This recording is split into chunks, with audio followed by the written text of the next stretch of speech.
सभी बंधुओं को नमस्ते। जय श्री राम, सत श्री अकाल। मैं प्रतीक खंडेलवाल मनन करने बातें चैनल पर आप सभी का स्वागत करता हूँ। प्रेम या यूं कहें लव, ये शब्द ऐसे हैं कि हर व्यक्ति ने अपने जीवन में इसका अनुभव किया होगा। लेकिन आज के समय की हम बात करें, चूंकि हम वेस्टर्न कल्चर की तरफ बहुत ज्यादा आकर्षित हैं, तो जो प्रेम का जो मतलब है वह एक सिमट कर रह गया है। लव का जो मतलब है वह सिमट कर रह गया, क्योंकि वेस्टर्न कल्चर में जो लव का मतलब है वो बहुत सीमित है। लेकिन सनातन संस्कृति के अंदर हम बात करें तो प्रेम का शब्द का जो मतलब है वह सीमित नहीं है। तो जानने की कोशिश करते हैं आज हम इस वीडियो के जरिए कि आखिर में प्रेम शब्द है क्या, और साथ साथ में जिस तरीके सनातन संस्कृति में कृष्ण जी की छवि प्रेम के साथ जोड़ी जाती है कि जहां प्रेम तो वहां श्री कृष्ण, तो वो भी जानने की कोशिश करते हैं कि वास्तव में श्री कृष्ण जी की छवि प्रेम के साथ कैसी होनी चाहिए या कैसी है, लेकिन हम लोग उनको किस तरीके से दिखाते हैं। तो ये वीडियो में आज हम जानेंगे प्रेम वास्तव में कितना बड़ा है, कितना गहरा शब्द है, और साथ साथ में श्री कृष्ण जी की छवि जो हमको प्रेम का दर्शन कराती है। जो व्यक्ति अपने सुख से उदासीन हो चुका है, वही व्यक्ति अपने मित्र से, परिवार से, संसार से, राष्ट्र से और समाज से रहने वाले हर एक प्राणी को वह प्रेम कर सकता है। जो व्यक्ति स्वयं का स्वामी बन चुका है, वही व्यक्ति कर्म पर शांति प्राप्त कर सकता है, और जो व्यक्ति भौतिक आकर्षणों से दूर रहता है, वही व्यक्ति प्रेम स्वरूप बन जाता है। जहां पर आसक्ति है वहां प्रेम नहीं होता है, और जहां प्रेम होता है वहां पे आसक्ति नहीं होती है। निर्भय होना ही प्रेम में प्रवेश होना है। मैं यहाँ पर आपको सड़क छाप प्रेम की बात नहीं कर रहा हूँ, क्योंकि सड़क छाप प्रेम तो पशु भी करते हैं। जो आपने देखा होगा कि आजकल हम लोग एक ऐसा प्यार करते हैं जो पशुओं में भी होता है। तो फिर अंतर क्या रहा, लव के अंदर अंतर क्या रहा कि जो पशु पक्षी भी कर सकते हैं और वही प्रेम हम लोग कर रहे हैं, तो उसमें क्या अंतर रहा। तो मैं यहाँ पे सड़क छाप प्रेम की बात नहीं कर रहा हूँ। मैं यहाँ पे वह प्रेम की बात नहीं कर रहा हूँ जो खाने पिलाने में लोग अपने आप को बोलते हैं कि भाई हाँ, हमने प्रेम की बात कर ली है, क्योंकि ऐसा प्रेम तो दुश्मन भी करते हैं। मैं यहाँ पर आपको वो लाड़ दुलार वाले प्रेम की बात नहीं कर रहा हूँ, क्योंकि ऐसा प्रेम तो वह बुद्धिहीन माता पिता भी करते हैं जो अपने हाथों से अपने संतानों की जिंदगी बर्बाद कर देते हैं। सत्य तो ये है कि प्रेम नहीं, प्रेम जो सत्य तो ये है कि ये जो मैंने आपको बताया कि इस तरीके का जो प्रेम करना, इसको हम प्रेम नहीं कहेंगे। ये तो प्रेम का अनुचित प्रदर्शन है जो लाखों करोड़ों व्यक्ति रोज आज के समय पे इसका प्रदर्शन करते हैं। ये प्रेम नहीं, मोह है, मद है, कामुकता है और प्रमाद है। मैं तो उस प्रेम की बात कर रहा हूं जहां पर त्याग हो, तपस्या हो और समर्पण हो और बलिदान हो। मैं तो उस प्रेम की बात कर रहा हूं जहां पर शिकायत नहीं, जलन नहीं, अफसोस नहीं, ईर्ष्या नहीं, क्लेश नहीं और शोक ना हो। मैं तो उस प्रेम की बात कर रहा हूं यहाँ पर कि जहां पर बुद्धि है, तर्क है, उन्नति है और विकास है। मैं तो उस प्रेम की बात कर रहा हूं जो श्री कृष्ण जी में था, जो श्री रामचंद्र जी में था, जो महर्षि दयानंद सरस्वती जी में था, जो महर्षि पतंजलि में था, वेद व्यास जी में था, वाल्मीकि जी आदि महान ऋषि मुनियों में था। वास्तव में वही प्रेम का स्वरूप है।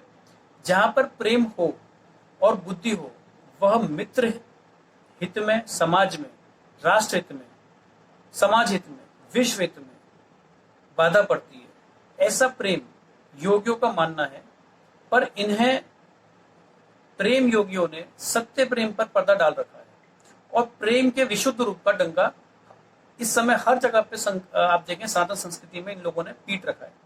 तो बुद्धि युक्त प्रेम का समाज का, राष्ट्र का, विश्व का कल्याण करता है, और अगर बुद्धिहीन प्रेम हो तो वह संस्कार का, सनातन संस्कृति का और धर्म का, कर्तव्य का और मनुष्यता का नाश कर देता है। प्रेम कभी भी किसी व्यक्ति से भी हो सकता है, समाज से भी हो सकता है, राष्ट्र से भी हो सकता है और विश्व से भी हो सकता है। पर प्रेम की जो संपूर्णता तभी है जब प्रेम विश्व के सभी प्राणियों में हो। सिर्फ मेरे और आपसे के प्रेम होने से कुछ नहीं होगा। अगर पूरे विश्व के अंदर सभी प्राणी, चाहे पशु पक्षी हो, चाहे इंसान, चाहे मनुष्य हो, हम सब में प्रेम हो, तभी उसको असली में प्रेम गिना जाएगा। प्रेम का केंद्र बिंदु विश्व प्रेम ही है, सबसे पहला और प्रथम और सबसे आखिरी जो केंद्र बिंदु है वह विश्व प्रेम है। किसी व्यक्ति, समाज आदि से प्रेम होना वह सिर्फ प्रेम में प्रवेश मात्र है, लेकिन वो पूरा का पूरा पूर्ण नहीं है। अक्सर हम देखते हैं कि प्रेम में कल्याण की बात होती है, प्रेम में लक्षण की बात होती है। आप देखते हैं कि भाई जब नव जोड़े जब प्यार करते हैं तो वो ये कहते हैं कि भाई मेरे को आप बहुत अच्छे लगते हो या मेरे को आप बहुत अच्छी लगती हो, तो वो लक्षण होते हैं। तो प्रेम के लक्षण क्या होने चाहिए वह भी हम जानने की कोशिश करते हैं कि जिस व्यक्ति में प्रेम प्रकट होता है उस व्यक्ति में हमेशा दो टाइप के लक्षण दिखाई देते हैं। पहला वह कि जो व्यक्ति उदार स्वभाव वाला होता है, और दूसरा है प्राणियों के हित में, राष्ट्र हित में या विश्व हित के लिए उसका प्रति प्रेम उभरता हो।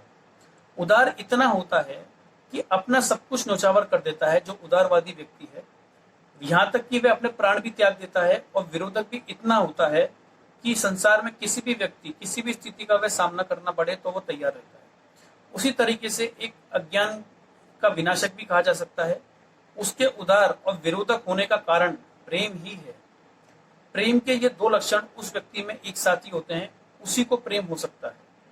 प्रेम में कभी भी दुख नहीं होता, क्योंकि वास्तव में देखा जाए तो प्रेम की प्रतिक्रिया दुखद ही होती है, लेकिन ये सिर्फ कहने के लिए होती है। आप देखें कि आज के समय पे हर कोई व्यक्ति ये कहेगा कि यार लव हो रहा है तो प्यार में पीड़ाएं तो होती है। इसलिए मैंने ये लाइन कही कि प्रेम की क्या बोला था, प्रेम की प्रतिक्रिया दुखद होती है, लेकिन वास्तव में प्रेम की प्रतिक्रिया दुखद नहीं होती। अगर उससे कहीं दुख, ईर्ष्या, जलन या चुभन हो मन के अंदर, तो वह समझ लेना कि वह व्यक्ति कभी भी प्रेम में डूबा ही नहीं है। क्योंकि अगर वो व्यक्ति ये सब चीजें, ईर्ष्या, जलन, दुख उसको पैदा हो रहा है, तो इसका मतलब वह कहीं ना कहीं मोह, माया, मद, कामुकता उसके अंदर डूबा हुआ व्यक्ति है। इसीलिए उसके अंदर ये सब चीजें पैदा हुई है। क्योंकि प्रेम में डूबा हुआ जो व्यक्ति होगा उसके मन में कभी भी ईर्ष्या, जलन, मोह, माया प्रकट नहीं होती। प्रेम में आप देखिए कि कभी कोई कष्ट नहीं होता, उससे कोई क्लेश दायक प्रतिक्रिया कभी भी प्रेम के अंदर नहीं होती है।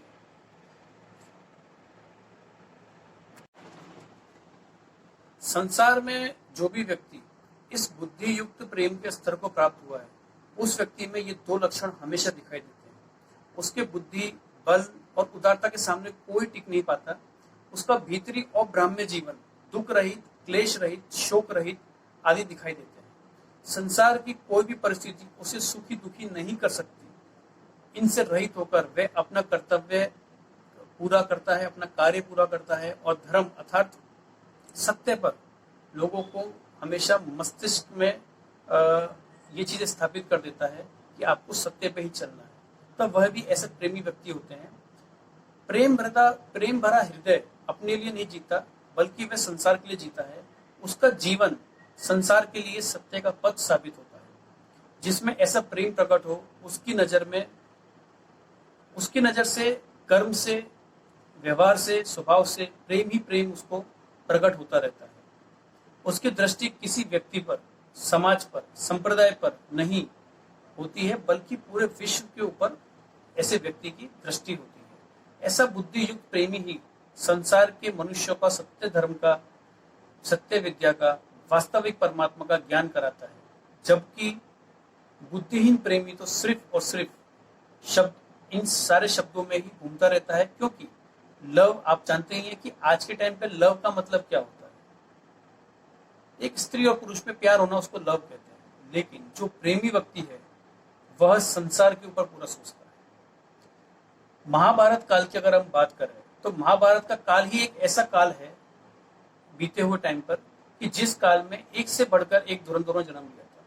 कि जहां पर एक तरफ शक्तिशाली, बुद्धिशाली योद्धा, महारथी, साधु, संत, महात्मा, आचार्य, पुण्यात्मा, धर्मात्मा ऐसे लोग थे, तो दूसरी तरफ ईर्ष्यालु, कपटी, छली, पाखंडी, अंधविश्वासी, कामी, लोभी ऐसे दुष्ट प्रवृत्ति के लोगों ने भी उस समय जन्म लिया था। आप देखा जाए तो संसार में ऐसा बहुत ही कम परिस्थितियां आई हैं जब हर क्षेत्र में एक समय में अपने अपने क्षेत्रों के लक्ष्य तक पहुंचने के लिए धुरंधरों ने जन्म लिया हो।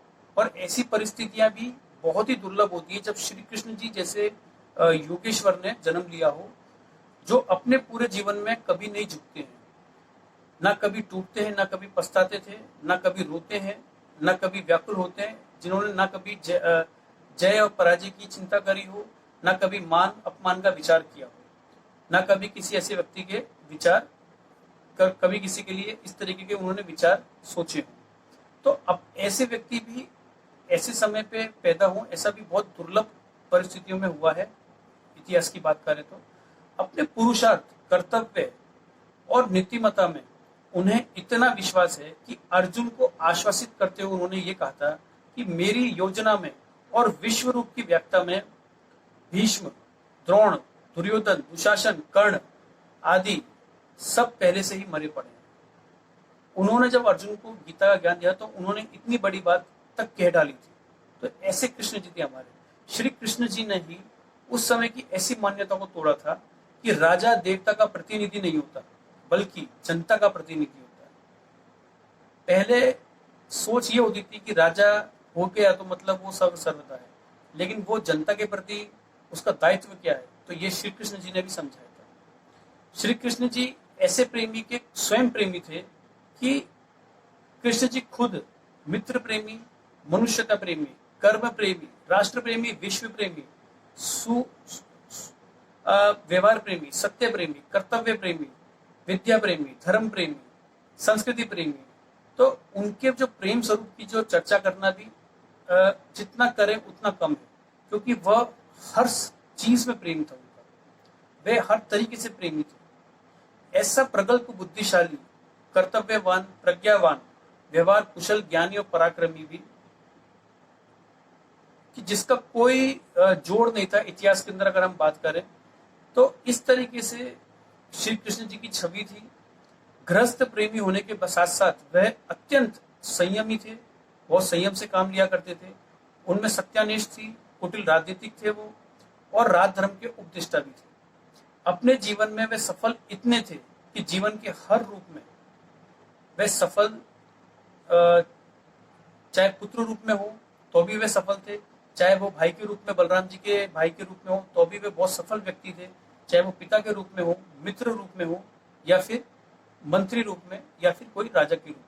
वे जिस भी रूप में रहे हैं वह उसी रूप में सफल व्यक्ति रहे हैं, क्योंकि वह हर चीज से प्रेम करते थे। मैं महाभारत के श्री कृष्ण को, अर्जुन मित्र श्री कृष्ण को, देवकी और वासुदेव जी के पुत्र श्री कृष्ण जी को इसी केंद्र में पहुंचा हुआ पाता हूँ, क्योंकि उनके जीवन में किसी भी क्षण में मोह, मद, कामुकता, प्रमोद, शोक, ईर्ष्या और लालसा, कहीं भी ऐसी कुछ चीजें नजर नहीं आती थी। उन्होंने कई दुष्ट राजाओं का संहार किया है, और वह चाहते तो कितने उनको राजपाट मिलते, लेकिन वह कभी भी राजा नहीं बने। उन्होंने कभी भी राजा बन के भोग नहीं भोगा है। वहां पर वह हमेशा क्या करते थे कि योग्य अधिकारी जो भी उस राज्य की कुर्सी के लिए योग्य होता था उसको बैठा देते और राजपाट देकर उसको चला देते, क्योंकि उनका हमेशा ये मानना था कि जो राजा है वह जनता के प्रति रिस्पॉन्सिबल होना चाहिए, ना कि कुर्सी के प्रति। कुर्सी के प्रति मोह माया में नहीं होना चाहिए। जनता के प्रति यह उनका प्रेम ही था कि जिन्होंने इस भ्रमित सिद्धांत को भी तोड़ा था कि राजा कोई देवी शक्ति नहीं होता, यदि वे अनीति करे तो दंडनीय है, यहाँ तक कि आवश्यकता पड़ने पर उसका वध भी किया जा सकता है, जो कि उन्होंने किया था कंस और जरासंध को। अगर आप स्टोरी देखें तो आपको मालूम पड़ सकता है ये चीजें। ऐसा बोलकर उन्होंने दिखाया भी है। तो उस समय की अगर हम बात करें तो राजनीति के अंदर क्रांति भी श्री कृष्ण जी ने ही पैदा करी थी। श्री कृष्ण जी अपने समय की जिन भ्रामिक जो सामाजिक रूढ़ियां थी, मतलब जो आप कह सकते हैं कि जो सामाजिक कुरीतियां थी, उनको जिस प्रकार उन्होंने चुनौती देकर तोड़ा भी, तो वह भी उनके अद्भुत क्रांतिकारी रूप का एक दर्शन कराती है। जो प्रेम के दीवाने होते हैं वे प्रेम स्वरूप होते हैं और वही क्रांतिकारी कर सकते हैं। क्रांतिकारी वही होते हैं जो अनीति का, अज्ञानता का, दुष्टता का विरोध करें। श्री कृष्ण जी हमेशा अनीति, अज्ञान, दुष्ट के इतने बड़े विरोधक थे कि उन्होंने पांडवों को उनका अधिकार प्राप्त कराने के लिए जब युधिष्ठिर जी के दूत बनकर वह धृतराष्ट्र की सभा में गए, तब दुर्योधन के लिए उन्होंने ये कहा था धृतराष्ट्र के सामने, पूरी भरी सभा के अंदर, कि जैसे हमने कुल की रक्षा के लिए दुराचारी कंस को मार दिया, वैसा ही उपाय दुर्योधन का भी करना चाहिए, क्योंकि दुर्योधन ने वास्तव में उस पूरे कुल को डुबाया। तो कृष्ण जी बहुत निर्भीक थे, तो ये उनकी निर्भीकता भी दर्शाती है कि श्री कृष्ण जी कितने निर्भीक इंसान थे, कि मनुष्य थे, जो उस सभा के अंदर जाके भरी सभा में धृतराष्ट्र के सामने दुर्योधन के लिए बोल गए। तो प्रेम स्वरूप व्यक्ति ही हमेशा न्याय और नीति की रक्षा की बातें कर सकता है, और ये श्री कृष्ण जी में थी। श्री कृष्ण जी का एक ही सपना था कि संसार का जीवन सुरक्षित हो जाए, विश्व में एक ही व्यवस्था कायम हो, अलग अलग राज्य में अलग अलग व्यवस्था ना हो, राष्ट्र के अंदर पूरा प्रेम हो आपस के अंदर, प्रत्येक राष्ट्र अपनी आंतरिक राजनीति में स्वतंत्र हो, प्रत्येक राष्ट्र का अपना प्रतिभा का प्रकाश हो। तो इस तरीके से वे चाहते थे, और यही विचार लेके उन्होंने युधिष्ठिर जी को राजसूय यज्ञ को सफल बनाने की पूरी सोचकर पूरा उनका युधिष्ठिर जी का उन्होंने साथ भी दिया था, क्योंकि युधिष्ठिर जैसा धर्मात्मा व्यक्ति ही ऐसा कर सकता है, और उसका अंकुश राष्ट्रों को नियंत्रण करने में रख सकता है। क्योंकि छोटे छोटे राष्ट्रों पर ऐसा अंकुश ना हो तो राष्ट्र परस्पर संघर्ष के चक्कर में आपस में सैनिक घर्षण की बातें बहुत बढ़ सकती है। छोटे छोटे अगर हम सबको यूनिट नहीं रखें तो आपस में लड़ाइयाँ हो, और लड़ाइयों की वजह से भारी नुकसान हो सकता है। इसी आपसी संघर्ष को उन्होंने मिटाया भी, और जब युधिष्ठिर जी का समय था तो काफी पूरा राष्ट्र एक हुआ था, और उन्होंने आपस में मतभेद मिटाए और आपसी संबंध में जो राष्ट्रों को जोड़ा, और युधिष्ठिर के यज्ञ से ये बहुत कुछ संभव हुआ था, राजसूय यज्ञ से। ऐसी सोच, ऐसी विचार एक विश्व प्रेमी ही कर सकता है, क्योंकि श्री कृष्ण जी कहीं के भी राजा नहीं थे, और ना ही वे कभी भी उन्होंने कोई राज्य की लालसा करी थी। चाहते तो वह स्वयं भी सम्राट बन सकते थे, लेकिन प्रेमी तो स्वयं का सम्राट होता है, किसी भौतिक राज्य का नहीं होता है। वह तो आत्म राज्य का मालिक होता है, किसी जर्मी के टुकड़े का निवाला नहीं होता। वह तो स्वतंत्र होता है, किसी का दास नहीं होता। वह तो स्वराज्य में जीता है, और साथ साथ में वह किसी सपने में नहीं जीता है। वह स्वयं के मद में ही रहता है, किसी भी वस्तु के मद में वह नहीं रहता है। आज भी कई लोग विश्व हित विश्व प्रेम की बातें करके विश्व को एक सूत्र में, एक व्यवस्था में बांधना चाहते हैं, पर उनके बुद्धिहीन दिमाग में धर्मांधता भरी हुई है। वे अपनी धर्मांधता को फैलाना चाहते हैं, मनुष्यता से भरे धर्म को नहीं। आप देख सकते हैं किस तरीके से अलग अलग मत पंथ संप्रदाय वाले सिर्फ अपने मत को लेके ही बात करके वो विश्व को एक करना चाहते हैं, लेकिन विश्व को एक करना चाहते हैं, और ये चाहते हैं साथ साथ में कि उनका मत भी या उनका संप्रदाय भी फॉलो हो, जबकि धर्म के अंदर इस चीज की कोई गुंजाइश नहीं। जो भी इस तरीके की व्यवस्था से बहाने पर इस व्यवस्था के बहाने अगर राष्ट्रों पर हुकूमत करना चाहता है, तो कभी भी राष्ट्र की उन्नति नहीं होती। और इसीलिए आज आप देखें कि पूरे विश्व के अंदर बड़ी से बड़ी मुस्लिम कंट्रीज होंगी, या कोई भी इस तरह की कंट्रीज होंगी, वो बहुत पुअर स्थिति में है, क्योंकि वे जानवर बनाना चाहते हैं, इंसान को मनुष्य को कभी भी बनाना वे नहीं चाहते हैं। उनके दिमाग में वे डर फैलाना चाहते हैं, मनुष्य के दिमाग में, लेकिन प्रेम नहीं चाहते। उनके बुद्धिहीन दिमाग नशा चाहते हैं, पर प्रेम नहीं चाहते। लेकिन श्री कृष्ण जी कल्पना के प्रेमी नहीं थे, किसी के दास के प्रेमी नहीं थे, वह काल्पनिक धर्म के गुलाम नहीं थे। वह एक कर्मठ योगी थे, वेद के ज्ञाता थे, विद्या के जानकार थे, सत्य के पुजारी थे, धर्म के रक्षक थे, निर्बलों के आश्रय थे, दुष्टों के भक्षक थे, अनीति के विनाशक थे, और आश्रितों के दानी थे। प्रेम स्वरूप व्यक्ति ही ऐसी योग्यता, ऐसी स्तर, ऐसी ऊंचाई, ऐसा जीवन, ऐसी नजर, ऐसा प्रेम, ऐसा स्वभाव, ऐसा मस्तिष्क, ऐसी उदारता, ऐसा जुनून प्राप्त कर सकता है। संसार का नायक वही हो सकता है, प्रलोभन से मुक्त वही हो सकता है, अनासक्त वही हो सकता है, जो इस प्रेम केंद्र के बिंदु को पहुंचा हुआ हो। और मनुष्य जीवन ही की सफलता भी तभी है जब मनुष्य इस स्थिति में आ चुका हो, तभी वह व्यक्ति प्रेम कर सकता है।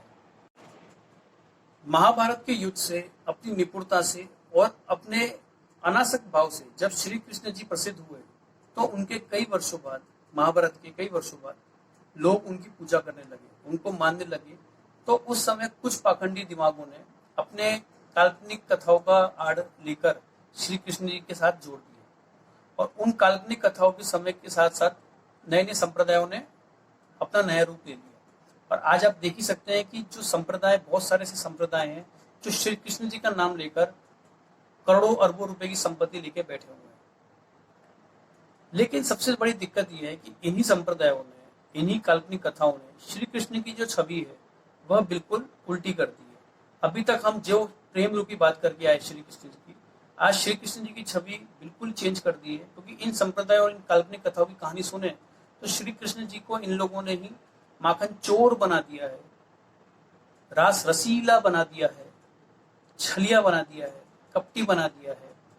मतलब इस तरीके से श्री कृष्ण जी पर आज कोई भी विधर्मी आराम से उंगली उठा सकता है, और फिर जब हमारे पास जवाब नहीं होता तो हम ये बोलते हैं ये तो उनकी लीला है। अब आपको मैं यहाँ क्लियर करना चाहता हूँ कि लीला का जो मतलब होता है, अर्थ होता है दर्शन शास्त्र के अनुसार, तो वो होता है स्वभाव। तो हम ये मान ले कि कृष्ण जी का स्वभाव इन कथाओं के जैसा भी था, तो फिर यहाँ पे और प्रश्न उठ जाएंगे, तो फिर वो निर्दोष कैसे हुए, वह पराक्रमी कैसे हुए, वह बुद्धिशाली कैसे हुए, वह व्यवस्थापक कैसे हुए, वह योगेश्वर कैसे हुए। तो ऐसी जो कथाएं हैं जो श्री कृष्ण जी के चरित्र पर उंगली उठाती हैं, मेरा यह मानना है ऐसे मतपथ संप्रदाय को छोड़कर श्री कृष्ण जी के वास्तविक रूप को हमें अपनाना चाहिए। ऐसी कथाओं से वे सैकड़ों दोष से गिर जाते हैं, क्योंकि ऐसे अगर हम ये सब चीजें, उनकी कथाएं मानने लगेंगे तो फिर उन पे बहुत दोष लगेंगे, और वह इतने दोष से गिर जाएंगे कि ये सारे दोष उनके चरित्र को कलंकित करते हैं, और उनके वास्तविक जो कर्तव्य उन्होंने किए हैं अपने जीवन में, उस पर पूरा का पूरा पर्दा डाल देते हैं। क्योंकि जो गौला जिसके पास लाखों गायें हों, उसको माखन चुराने की क्या जरूरत पड़ती है। वो पराक्रमी जो कभी भी 16-16 बार जिसने जरासंध को युद्ध में हराया हो, क्या वो रन छोड़ के भागने वाला आदमी है क्या? कुछ कॉमन सेंस लगाइए। हम क्या बोलते हैं, और हम अपने ईश्वर को, हम अपने भगवान तुल्य महापुरुषों को क्यों कलंकित करते हैं? अगर हमने महाभारत के वास्तव में कृष्ण जी की पूजा करी होती तो आज भारत की ऐसी दुर्दशा नहीं हो रही होती जो आज दुर्दशा हमको देखने को मिलती है। तो दोस्तों, ये आज एक वीडियो था एक प्रेम के ऊपर। आखिर में मैं आपको यही बोलूंगा कि आज लाखों व्यक्तियों की, जो मैंने आपको बताया था कि लव को लेकर, प्रेम को लेकर एक गलत धारणा है, जबकि वास्तविकता यही है कि प्रेम वही प्रकट होता है जहां पर तीक्ष्ण बुद्धि हो और शुद्ध विचार हो। तो ये आपको लगभग इस पूरे वीडियो में दिख ही गया होगा। बुद्धिहीन प्रेम के कई रंग हैं, मद है, कामुकता है, प्रमाद है। क्या इन सब के हृदय में प्रेम होता है? आप सोच के देखिएगा। जिस व्यक्ति के मन के अंदर ईर्ष्या है, मद है, मोह है, वो व्यक्ति कभी प्रेम नहीं कर सकता। वास्तव में वह व्यक्ति प्रेम के नाम पर मोह, मद, कामुकता ही उपयोग करता है। वह खाली रट लगाता है कि मैं तुमको प्यार करता हूं, मैं प्रेमी व्यक्ति हूं। लेकिन आप ये सोचिए कि जो लोग रोज भिखारियों को रोटी खिलाते हैं, क्या वे प्रशंसा के पात्र हैं? क्योंकि जो भिखारियों की संख्या को बढ़ा रहे हैं, उसके सामर्थ्य में कोई उन्नति नहीं होती, और भिखारी आखिर में भिखारी ही बनकर मरता है। तो उसको सपोर्ट करने वाले मूर्ख हैं। उसका कारण है कि आप उसके सामर्थ्य को जगा ही नहीं रहे, आप उसको बैठे बैठे हर चीज दे रहे। तो जो लोग रोटी खिलाकर, इलाज करवाकर धर्म परिवर्तन करवा रहे हैं, क्या वे भी प्रशंसा के पात्र हैं? जो केवल अपने मत पंथ संप्रदाय की व्यक्ति संख्या बढ़ा रहे हैं, क्या वे भी प्रशंसा के पात्र हैं? जो संसार के मनुष्य को मनुष्यता नहीं बल्कि काल्पनिक धर्म से भरना चाहते हैं, क्या वे प्रशंसा के पात्र हैं?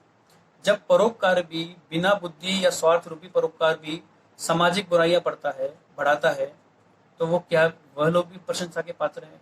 तो मनुष्य का मनुष्य शत्रु बनता है, राष्ट्र के टुकड़े कर देता है, ये याद रहे। इसलिए विश्व को बांट देता है। ऐसे जो ढोंगी लोग होते हैं, ये लोग विश्व को बांटते हैं, ये लोग विश्व को एक नहीं करते। फिर बिना बुद्धि का प्रेम कितना नाश करेगा, ये आप और हमें सोचने की बहुत जरूरत है आज के समय पे। वह तो लाखों जन्मों तक अज्ञानता की खाई में धकेला जाएगा, ये भी याद रखिएगा। मनुष्यता का नाश हुआ है तो बुद्धिहीन प्रेम से हुआ है, अनेक मत मंतांतरों का जो प्रचार प्रसार चल रहा है आज दुनिया में, उनकी जो बुद्धिहीन प्रेम है उससे इस विश्व का नाश हो रहा है। लाखों करोड़ों गलत रास्ते अपनाते हैं तो बुद्धिहीन प्रेम से अपनाते हैं। आत्मा परमात्मा का यथार्थ उपदेश देने वाले आज के समय में कितने असली व्यक्ति हैं? ज्यादातर सिर्फ भटकाने और भटकने वाले लोग ही हैं इस संसार के अंदर। तो याद रखिए, प्रेम लव हमें किससे करना है, कैसे करना है, ये हमें देखना है। समूचा विश्व, समूचा संसार प्रेम रूपी बंधन में बंधे, ये हमें तय करना है। ये वीडियो अगर आपको अच्छी लगे तो जरूर देखिएगा, शेयर कीजिएगा और मेरे चैनल को सब्सक्राइब करना। जय श्री राम, जय आर्य।